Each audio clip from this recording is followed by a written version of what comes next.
நகரத்தினுடைய மைய பகுதியில மாலை ஒரு சிறுத்தையினுடைய நடமாட்டம் குறித்து தகவல் தெரிந்தது. வனத்துறைக்கு தகவல் தெரிவிக்கப்பட்டதில் அவர்கள் சற்று நேரத்திலே வந்து சிறுத்தையினுடைய நடமாட்டத்தை உறுதி செய்தாங்க. அதனால் அதை பிடிப்பதற்கான தொடர் நடவடிக்கையில் ஈடுபட்ட போது அது ஒரு இடத்திலிருந்து இன்னொரு இடத்திற்கு பாய்ந்து சென்ற போது ஒரு 70 வயது மதிக்கத்தக்க ஒரு நபரை அடித்து காயப்படுத்தி விட்டது. அவர் திருப்பத்தூர் அரசு மருத்துவமனையில் சிகிச்சை பெற்று வருகிறார். அவருடைய உயிருக்கு ஆபத்து இல்லை, நல்ல நிலையில் இருக்கிறார். இந்த நிலையில் வனத்தினுடைய கன்சர்வேட்டர் ஃபாரஸ்ட் இங்க வந்திருக்கிறாங்க, டிஎஃப்ஓ இருக்காங்க, எஸ்பி ரெவன்யூ டீம் எல்லாம் அந்த சிறுத்தையை பிடிப்பதற்கான நடவடிக்கையில் அனைத்து துறைகளும் இறங்கி இருக்கிறது. அது குறித்த அது பிடிப்பதற்கான நடவடிக்கை குறித்து கன்சர்வேட்டர் ஃபாரஸ்ட் அவர்கள் தெரிவிப்பார்கள். அனைவருக்கும் வணக்கம்.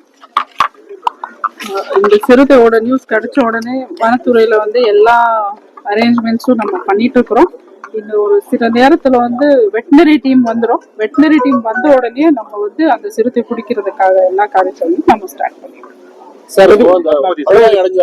அவருக்கு அரசின் சார்பில் நிதியுதவி வழங்கப்படுமா? ஆய்வு செய்யப்படும் சார். இப்போ இந்த சிறுத்தை புலி எங்கிருந்து வந்துச்சு, எப்படி இது அது குறித்து ஆய்வு செய்யப்படும். முதல்ல அந்த சிறுத்தையை பிடிக்கிறதுக்கான நடவடிக்கை முதல்ல இருக்கும், பிறகு வனத்துறை அது குறித்து ஆய்வு செய்யும்.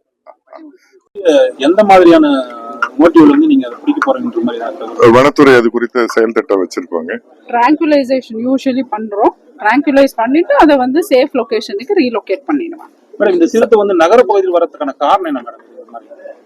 இது ஒரு ரேர் இன்சிடென்ட்ஸ் இல்ல, காரணம்னு சொல்ல முடியாது. சில டைம் வந்து இந்த மாதிரி ஸ்ட்ரேயிங் இன்சிடென்ட்ஸ் நடக்கும்.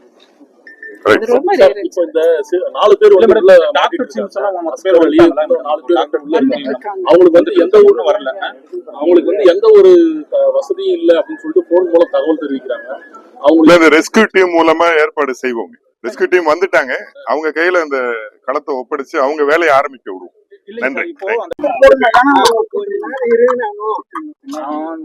மாணவர்களுடைய பாதுகாப்பு கருதி நாளை 3 நாள் ஏற்கனவே விடுமுறையாக இருந்தாலும் எந்தவித பள்ளி சார்ந்த நடவடிக்கைகள் இருக்கக்கூடாது என்று மாவட்ட நிர்வாகம் சார்பாக கேட்டுக்கொள்ளப்படுகிறது. அனைத்து பள்ளி சார்பான எந்தவித நடவடிக்கை இருக்க வேண்டாம் என்று கேட்டுக்கொள்ளப்படுகிறது.